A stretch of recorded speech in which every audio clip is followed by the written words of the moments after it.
হে একো নোকোৱা নেকি? নে বহিয়ে থাকিবা এনেকে? কি ক'বলৈ বাকী থাকিল আৰু কোৱা? কিয় হ'ল এনে আমাৰ লগত কোৱা? ময়ো দিগ্ভ্ৰান্ত।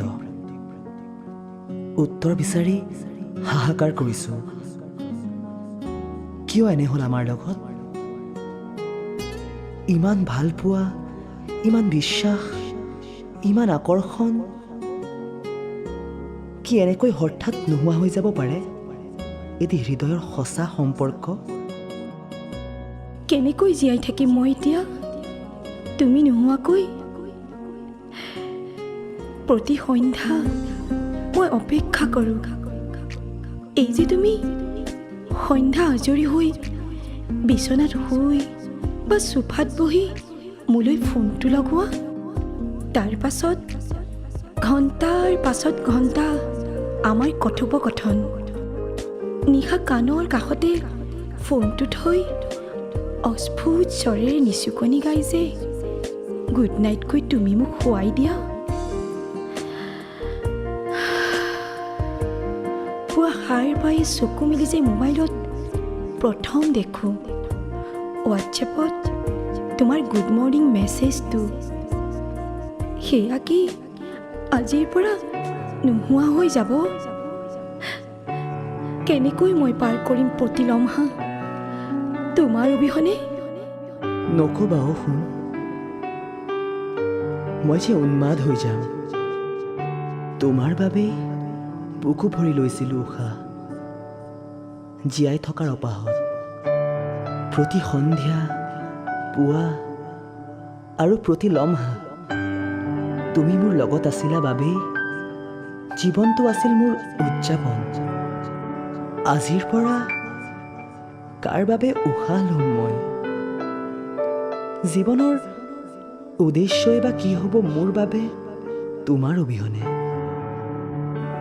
মনত পৰেনে কলেজৰ দিনৰ কথা? পাহৰা নাই কোনোদিন তোমাক লগ পোৱাৰ পাছৰ পৰা। তুমি যে মোক চাবৰ বাবে হোষ্টেলৰ আগেদি সঘনে অহা যোৱা কৰিছিলা। মোৰ ৰুমমেটক কুটুৰি কুটুৰি মোৰ নাম্বাৰ লৈছিলা। তুমি যে মোক প্ৰথমে ভয় কৰিছিলা, মোক দেখিলে যে থৰথৰি কঁপিছিলা, সঘনে চুৰিদাৰৰ চুন্নিখনেৰে বুকু ঢাকিছিলা। আচলতে হয়তো অজানিতে বুকুখন ঢাকিছিলোঁ, কলিজাখন লৈ যোৱা বুলি। কিন্তু নাজানো কিয় লাহে লাহে ভাল লগা হৈছিল। তুমি যে ৰৈ থাকা মোৰ বাবে কলেজৰ তিনিআলিত, সেই দৃশ্যটো ক্লাছৰ পৰা ওলাই তিনিআলিলৈ চাই পঠাওঁ জানিতে তোমাক দেখোঁ বুলি। নেদেখিলে বেয়া লগা হৈ আহিছিল মোৰ। ময়ো তোমাক এপলক চাবৰ বাবে নিজৰ ক্লাছ ক্ষতি কৰি ৰৈ আছিলোঁ তোমাৰ উভতনি পথত। মাথো তোমাক এবাৰ চাবলৈ, মোক দেখি ইতস্তত কৰা তোমাৰ খপজপনি দেখি তাৰ মাদকতা ল'বলৈ। নাজানো কেনেকৈ আমি ইজন আনজনৰ পৰিপূৰক হৈ পৰিলোঁ। আৰু আজি তুমি মোৰ হঠাৎ বিলীন, মোৰ প্ৰতিদিনৰ উপলক্ষ্য তুমি। আৰু কাইলৈ পৰা হয়তো মোৰ জীৱন এক শূন্যতা। নতুন ঘৰ পাবা, নতুন সংসাৰ হ'ব তোমাৰ। সকলোফালেই নতুনত্বই বিৰাজ কৰিব। কেইদিনমানৰ পাছত শিৰত জিলিকিব কোনোবা অচিনজনৰ আয়ুসৰ সুৰুজ, তোমাৰ ললাটত ৰঙা হৈ।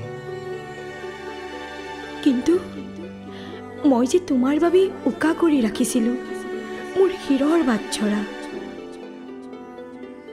কোৱা, প্ৰেম জানো এনেকুৱা? তোমাৰ ঘৰৰ সুখ সমৃদ্ধি আৰু তোমাৰ জন্মদাতা পিতৃৰ ইচ্ছাক ধূলিসাৎ কৰি তোমাক নিজৰ কৰি আনিব পাৰিম। কিন্তু তোমাৰ দেউতাৰ চকু পানী গছকি জানো সাজিব পাৰিম তোমাৰ মোৰ বাবে সুখৰ ঘৰ? কিন্তু তোমাৰ চকু পানী গছকি কেনেকৈ মই হৈ যাম পৰ? এবাৰ বুকুত হাত থৈ সোধা, মোক জানো পাহৰি যাব পাৰিবা? মৃত্যু নোৱাৰিম। মোক পৰ বুলি ভাবিব পাৰিবা? মোৰ নিজৰ মাজতেই যে তুমি বিলীন। হেৰাই যাব জানো মোলৈ থকা তোমাৰ ভালপোৱা?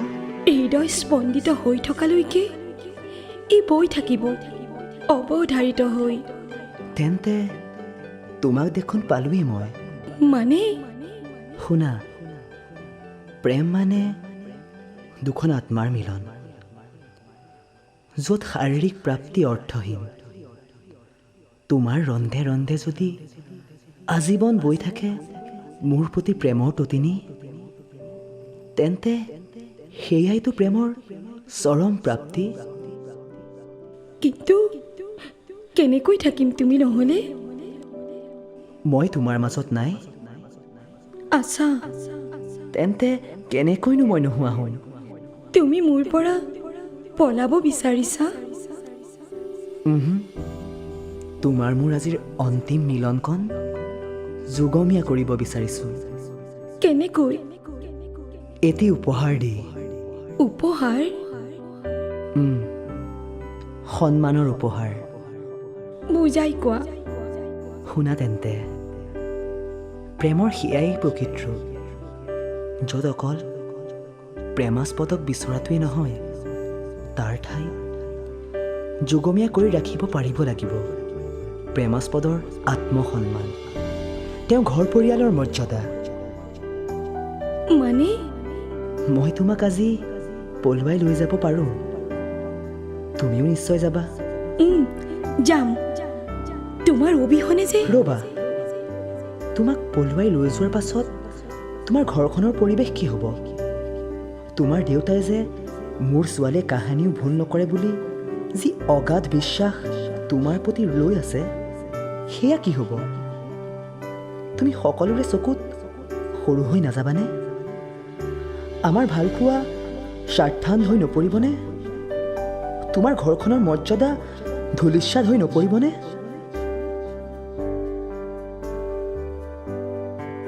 তোমাক মই ভাল পাওঁ, সেয়ে মই বিচাৰোঁ তোমাৰ মৰ্যাদা অক্ষুণ্ণ থাকক। সেই মৰ্যাদাৰ উপহাৰেই তোমাক দিব খোজোঁ মই। কিন্তু তুমি পাৰিবা মোৰ অবিহনে থাকিব? ত্যাগৰ সুখে যাক চিলিকাই তোলে, তেওঁ পাৰ্থিৱ সুখলৈ আশা নকৰে। মোৰ মাজতেই তোমাক পাম সদায়, কায়িকভাৱে লাগিলে তুমি য'তেই থাকা। তেন্তে আজি কি আমাৰ শেষ দেখা? আজিৰ পৰা আৰম্ভণি আমাৰ আত্মিক প্ৰেমৰ। কেইদিনমানৰ পাছত তোমাৰ ঘৰত বিবাহৰ চেহনাই বাজিব। তোমাৰ দেউতাই কন্যাদানৰ গৌৰৱ বুকুত বান্ধি মূৰত পাগুৰি উচ্চ কৰি ঘূৰি ফুৰিব। তোমাৰ সন্মান আৰু কন্যাৰ কৰ্তব্যবোধ অলংকাৰ হৈ জিলিকিব। মোক আৰু কি লাগে কোৱা? মই আৰু একো নকবা, বেলি লহিয়াব হ'ল। তুমি যোৱা। আজিৰ পৰা এগৰাকী প্ৰেয়সীতকৈ এজন পিতৃৰ কন্যা হিচাপে জীৱনটো নতুনকৈ জুমি চোৱা। যাওঁ। ভালে থাকিবা। বহুত মনত পৰিব তোমালৈ। আকৰিজনী, ক'তনো হেৰালো মই? অনুভৱত বিচাৰিলেই পাবা। আহিলোঁ।